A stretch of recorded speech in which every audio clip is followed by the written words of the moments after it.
Divorce rumors continue to escalate for the Obamas. Hopefully they can settle it like men. Terrible that you would applaud that. What's that pitter-patter sound I'm hearing in the background? It's the footsteps of Barack running to vote for Trump. So, Kat, they know that they're having a hard time with men. Right.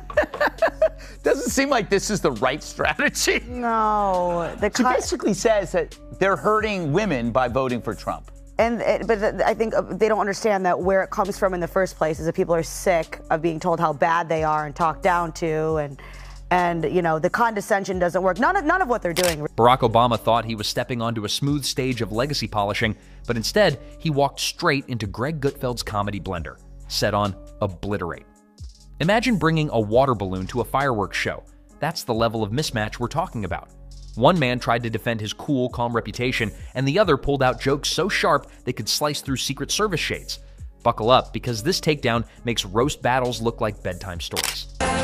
President Obama took another stand against evil yesterday, lashing out at ISIS, pernicious gang crime and human rights abuses in left-wing dictatorships like Venezuela and Cuba. I was kidding. He went after Fox News again. Barack Obama has always been treated like the political version of Beyoncé. No flaws, no cracks, just coolness bottled up and sold on campaign posters. The man could wear a tan suit and cause headlines like he just dropped a mixtape. He was the smooth talker, the hope dealer, the calm professor who somehow convinced half the country that everything would be fine as long as he smiled while saying it. It is a constant menu. They will find, like, folks who make me mad. So let's analyze. He says Fox is out of its way to locate and then demonize the poor. For what reason? So we can kill and eat them? His criticism is absurd because he never suggests a motive. FNC is always focused on policies that keep the poor, not the poor themselves. And that's scary to progressives like Obama who fear that their ideology will be exposed as the culprit behind so much present misery. Identity politics, welfare policies, and the white liberal addiction to social intervention has helped replace enterprise with entitlement. And that has hurt the poor more than street drugs or police brutality. But here's the thing. Coolness doesn't always cash the checks that reality keeps writing. And that's exactly where Greg Gutfeld comes charging in, wielding sarcasm like a chainsaw through Obama's carefully polished legacy. You see, Obama's image was built on one thing: presentation. He was America's cool dad, the kind that made you believe he could fix your broken economy and grill burgers at the same time. The FNC is critical of such policies.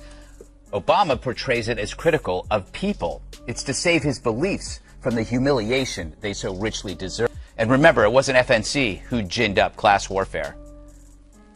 I think when you spread the wealth around, it's good for everybody. We've got to ask the wealthiest Americans and biggest corporations to pay their fair share. This is the land of opportunity. That's great. The speeches, the cadence, the pauses timed like a Netflix cliffhanger. It was all designed to hypnotize. But once you peeled back the polished delivery, you found contradictions stacked taller than Obamacare paperwork. Greg Gutfeld knows how to point out those contradictions without sounding like a textbook. That's the difference. Instead of droning on about policy details like some sleep-deprived C-SPAN caller, he cracks the kind of jokes that actually stick in people's heads. He doesn't need charts and graphs, he needs one perfectly timed punchline, and suddenly, the facade of Professor Cool Obama starts crumbling like a stale cookie. Hell, way back when, even Obama had the stones to hit bin Laden. And remember who told him not to do it? Yep, Biden. Obama gave him a glass of milk and told him to sit down, which is a terrible comment. Michelle thinks American men suck. Let me warn you, your rage does not exist in a vacuum. Take foreign policy, for example.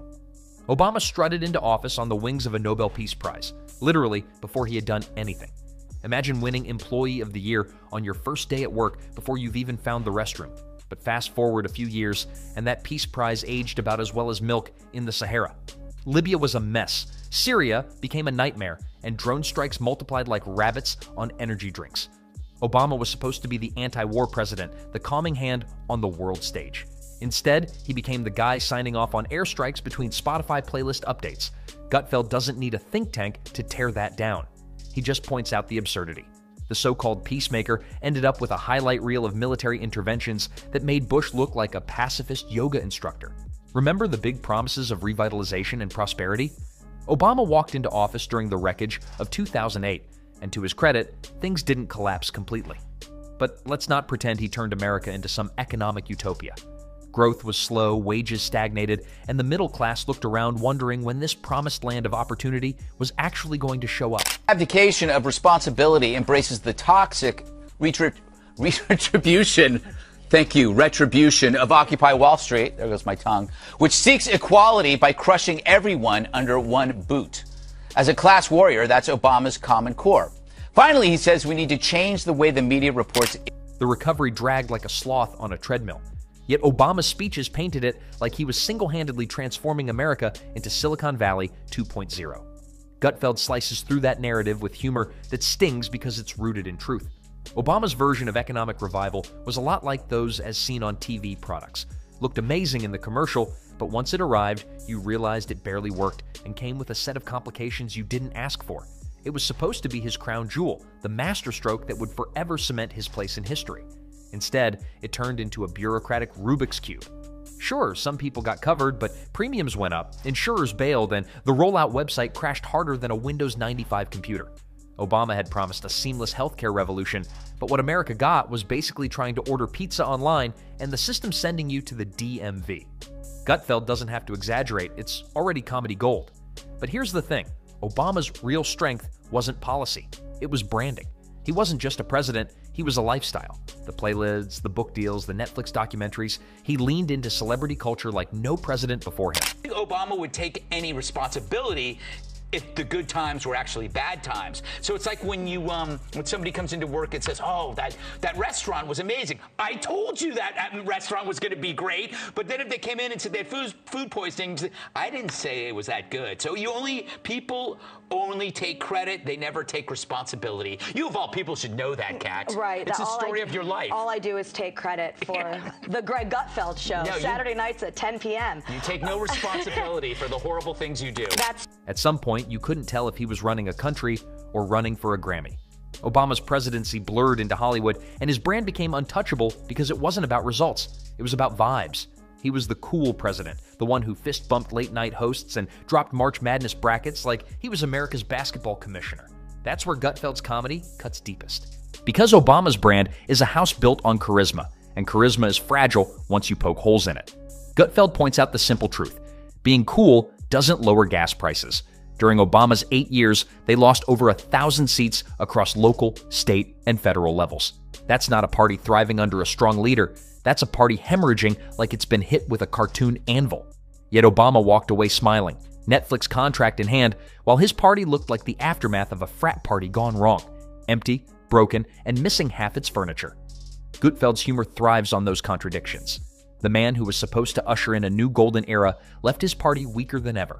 The one who promised unity left America more divided than it had been in decades. And the guy who was billed as different ended up running politics through the same old Washington playbook, only this time with a better soundtrack. Another interesting tweet you had recently was fracking is weaning us off foreign oil, but who's counting? Not Obama. Did I tweet that? Yes, you did. That doesn't sound like me. You did. There's no punchline? No, I think not Obama was the punchline. Oh, really? Yeah, I always look at fracking as a solution to a number of issues. Jobs, creates jobs, eases your dependence off of crazy people. That's good, and you have a lot of energy for the rest of your life. It's like, how could this be bad? The funniest part is how Obama's myth keeps living on, even as the cracks widen. He still hovers over politics, endorsing candidates, giving speeches, and acting like the wise elder statesman of the Democratic Party. But Gutfeld flips that image and makes it hilarious. Instead of a wise elder, Obama comes off like the guy who crashed the party after graduation, still wearing his varsity jacket and reminding everyone of his glory days. Sure, he was cool once, but now it's mostly awkward. Obama was supposed to be untouchable, but comedy doesn't care about polish. Comedy cares about truth. And the truth is that Obama's legacy is far messier than the media wants you to believe. The editing was flawless, the soundtrack perfect, the narration inspiring. But once you sat through the full film, you realized most of the good parts were already in the trailer. Obama's defenders always like to paint him as the chess master, 10 steps ahead of everyone else, sipping green tea while carefully plotting out America's destiny. But if you zoom out, a lot of those moves look less like grandmaster strategy and more like a toddler flipping checkers pieces across the board. The man loved to talk about vision, but half the time, the vision seemed to be hiding behind smoke machines and dramatic pauses. But if you have cheap natural gas, but he is terrified of, I think, the environmentalist factions in his own party. He can't say, yeah, being not cool. That's what it is. Thank you. That was a good heckle. Heckle. Yeah, but that's true. No, he's scared. He is scared of that's part of the problem.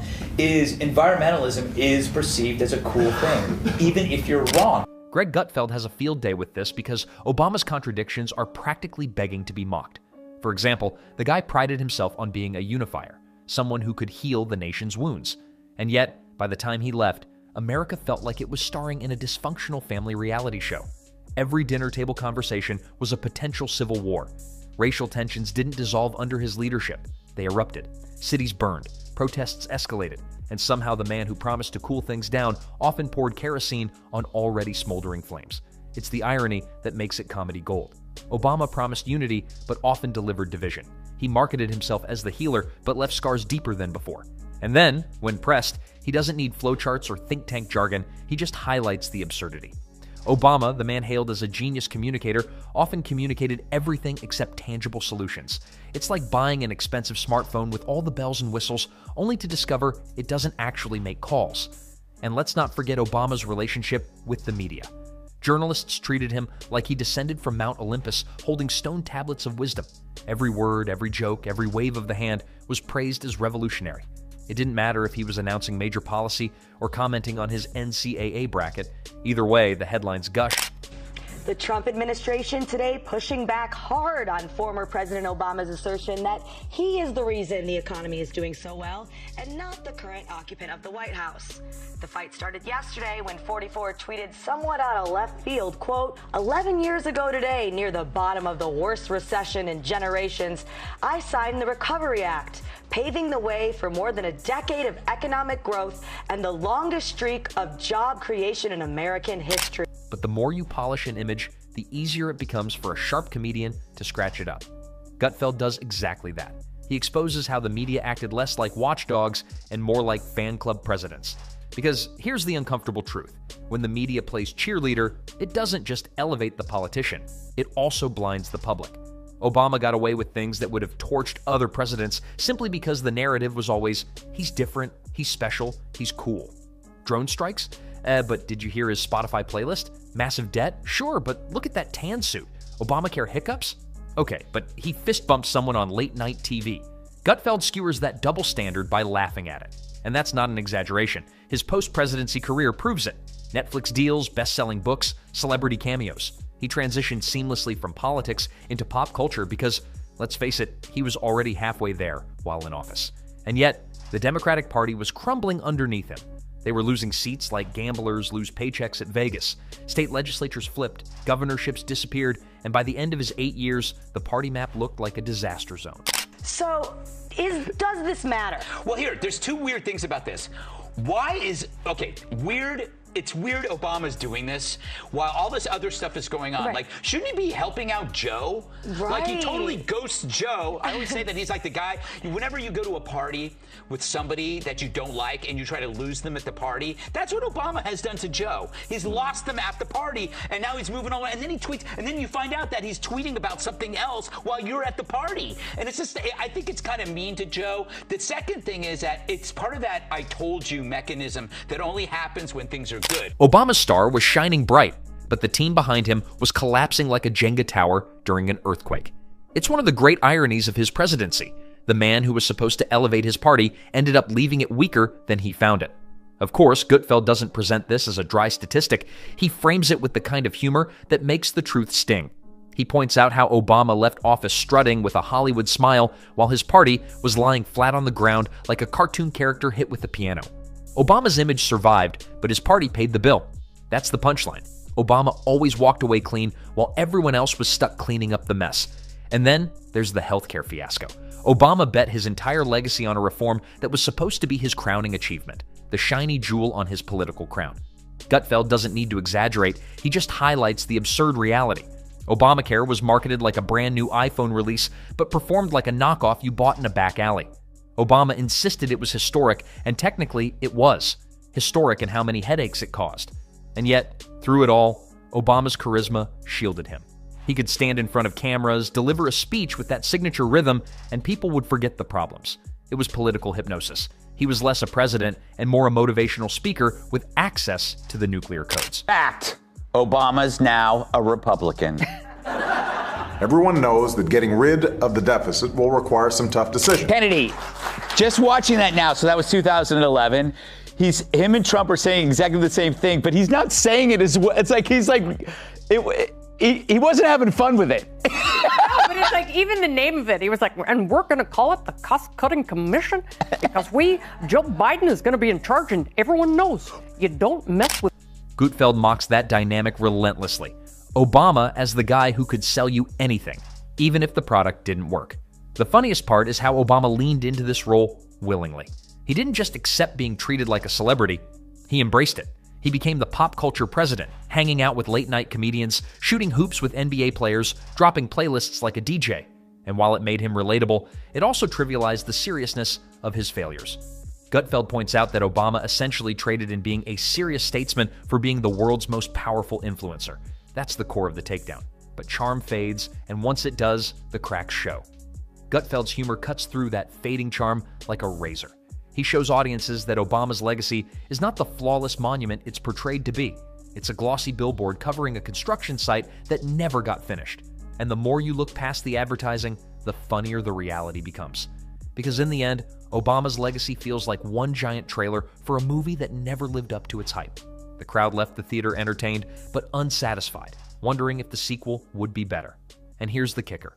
Gutfeld makes sure no one forgets it.